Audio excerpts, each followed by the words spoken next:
Good morning.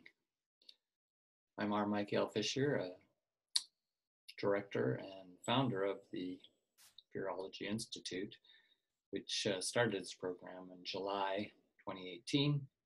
And I'm glad to report we've already got a few students who are taking this online higher education program alternative. And something that I've been for probably a few decades, have been attempting to create different alternative education programs. I have a PhD in curriculum and instruction and master's in adult education. I've been in the school systems. I have a BEd in education, and I've never quite been happy with how we do education overall. And that includes both in my own country, Canada, and around the world. The purpose of any alternative education, as far as I'm concerned, is to put the students in charge of their own education as much as possible. Kind of a self-design education with guidance and design that I bring to the course as a planner, as a curriculum designer. But ultimately, the students, that's what this video is about, is how would the students do a really good quality, high quality, relevant to the future kind of education for themselves with other students around the world, which is exciting. Our students so far from Nigeria, from the Far East, from Canada, and from Belgium. There's going to be some from India. So the interaction between those students, all of different ages, different backgrounds, I find that really fun to work with. And the online education program is a good way to connect. It's inexpensive, and mostly it's going to be involving a lot of reading and studying on their own part, attempting to find ways to apply the Fearology principles and theories and philosophies that they bring and that I bring into the program as a teacher to their own country and or to the world and or to their own community, to themselves. So you can see I'm using a holistic integral approach, which is everything from working with yourself and your relationship to fear and fearlessness, always in that dialectic relationship is how I teach. When fear is there as an interest of topic or subject, you cannot dislocate that from the self. So the self, fear, then the other, the larger perspective, the we, and then the it itself, the cosmos, evolution itself, consciousness itself.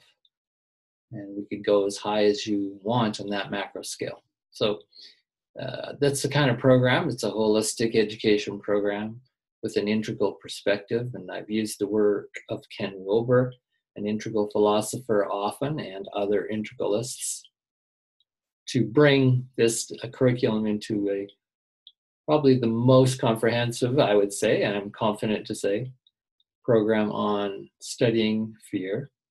So I've called it Fearology. And I have concepts that probably most people have not approached or thought about. And one of the ones I want to just briefly mention this morning, as well as I want to talk about the program itself in this short video.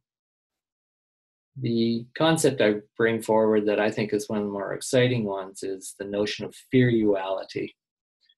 Very similar, as you hear, to sexuality. Could be morality, could be spirituality. So I've added the word fear to this concept of uality to give the broadest sense. So definition of fearuality, I have many of them. Anybody can make them up and work with their own view. But it's basically our understanding. Fearuality is our entire sort of understanding and relationship with fear, experiencing, and again, that includes fearlessness always, in my view, in a dialectic relationship. They both impact each other. And all of our life experience is in some way analyzable and negotiated with our relationship to fear. all those complexities of what fear is in the largest sense. And that's both natural, what we might call a natural instinctual fear, genetically inbred, and the various cultural, sociological, political, historical constructions of fear. And those distinctions I make in the program as well. But the relationship basically of fearuality is to all of those kinds of fears and those kinds of fear productions, fear knowledges.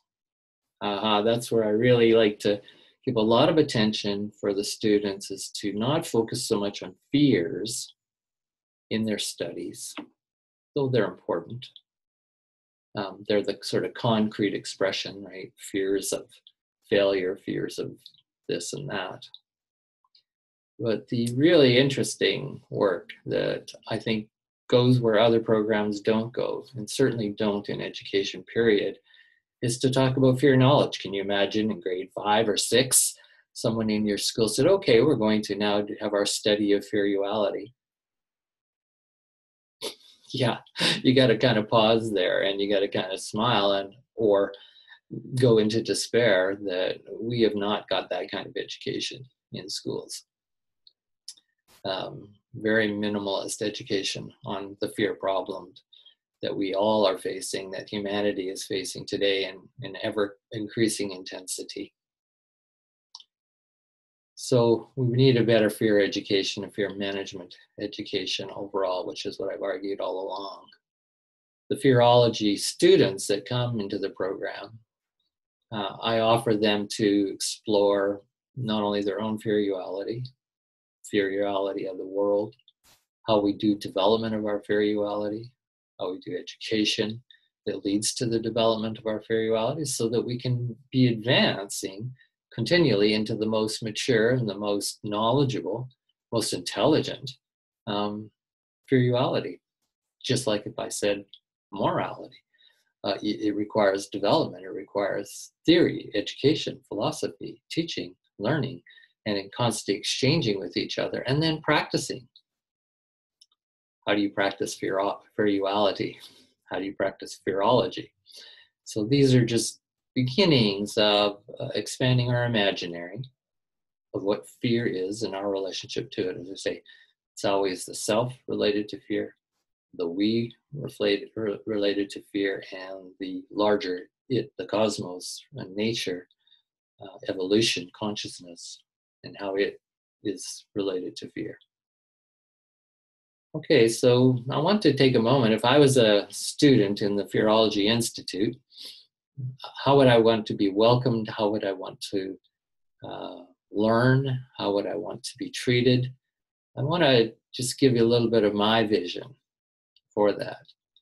So the first thought I had is, if I was a young fearologist joining the Fearology Institute, for example, I would want to be treated as a peer. Yeah, I'm a student, I'm a learner. I might be coming to someone like Dr. Fisher, who is the mentor or teacher with a lot of research background and a lot of experience, perhaps some wisdom in life. I would want to still be treated as a peer. And that is really meaning I want to be involved in the co-creation of the knowledge of fear and fearuality, and the discipline of fearology, and how that can be applied to the world in concrete ways to be useful. Well, that's a pretty exciting thing to do. It's also hard to find people who treat you as peers. Most teachers, most educators, even researchers often treat people as, not too knowledgeable. But we're dealing with people's fearuality, which is the core, just like our sexuality. We have a lot to say about that. And so, yes, there may be experts who can come in and give knowledge or advice, but as a student, I don't want a lot of advice. Some maybe do. I encourage students to have good fear talks. And that would be similar to a good parent, a good teacher, a good education curriculum.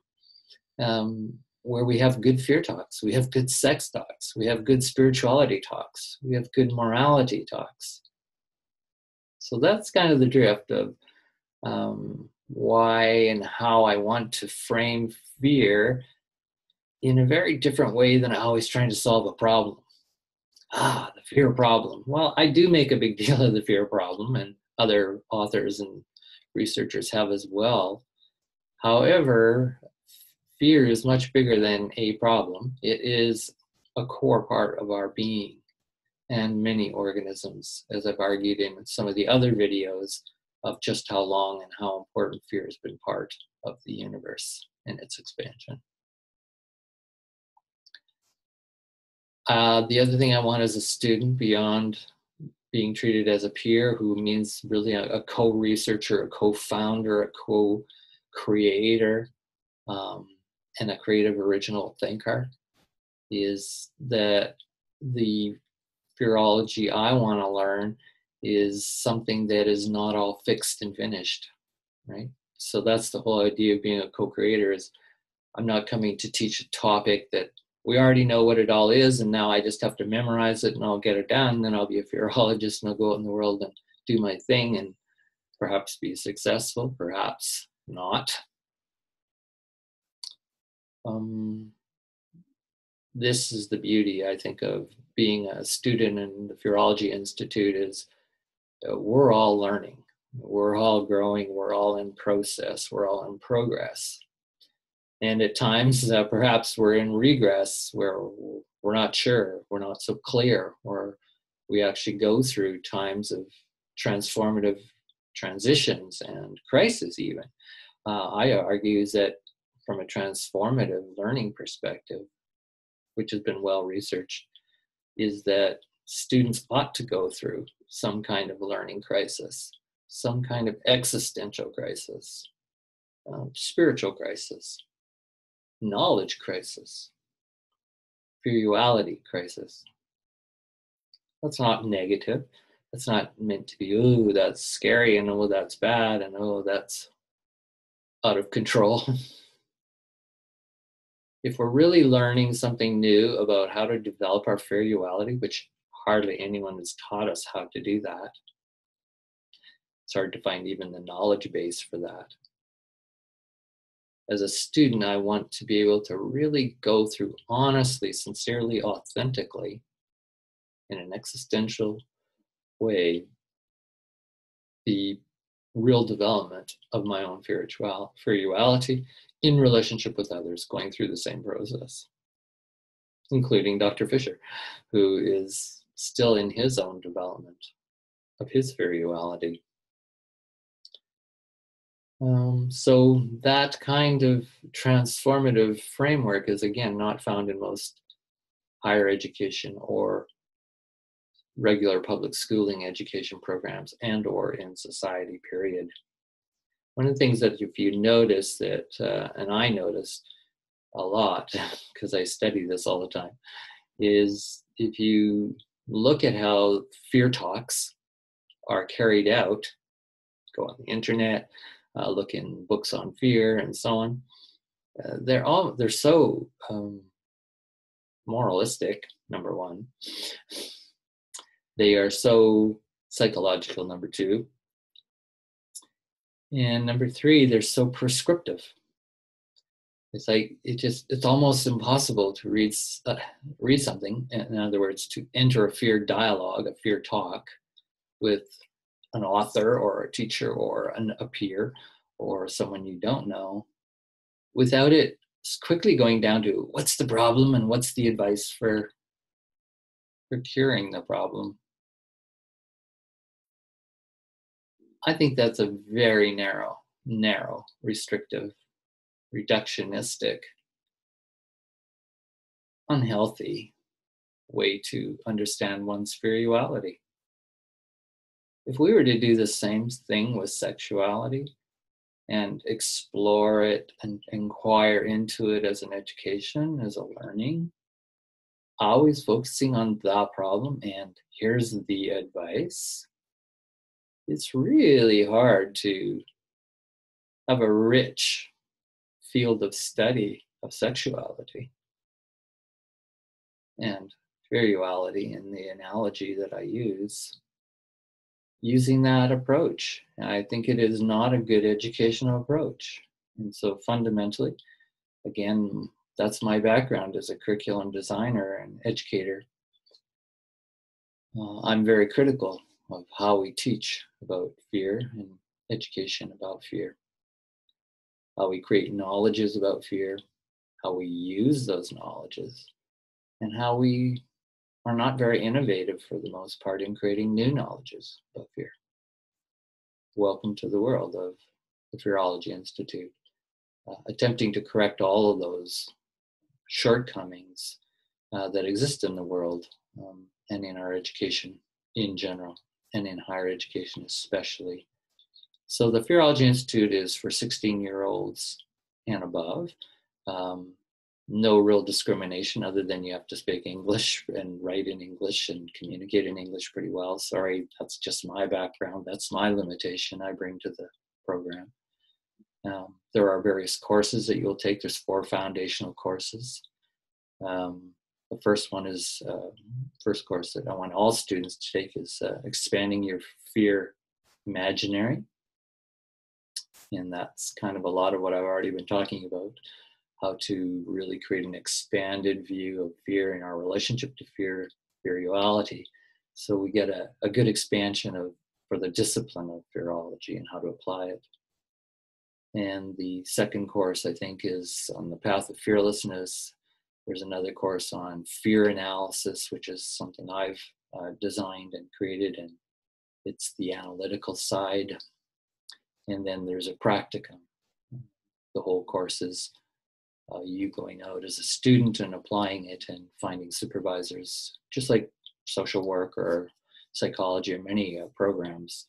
You would find a practicum to practice your work, see what you can learn, and apply your theories and your experience.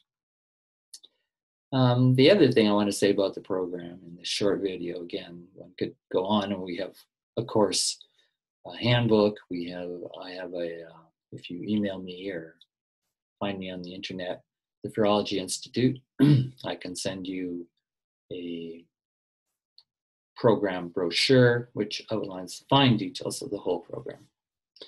And there's a certificate after the first year and that sort of thing, and hopefully we'll move to advanced levels in the years to come. The 3 parts, or the 3 streams, is what I want to finish with in this video in the program. As a Fearology student, the exciting part, if I was to come into a program, is, where can I focus some of my expertise, my attention, especially if I'm someone who's coming with a lot of life experience. I want to be able to perhaps focus in certain areas and applying fearology into the world, into my own life and into other places. So the 3 streams are, first one is academic/scholar. The student, therefore, would have their choice to pick that stream or the other 2. In the scholarly academic stream, is kind of obvious. It's like collecting a lot of information and putting a lot of knowledge together, theorizing, philosophizing, thinking very creatively and originally about how to improve the knowledge on fear in this world.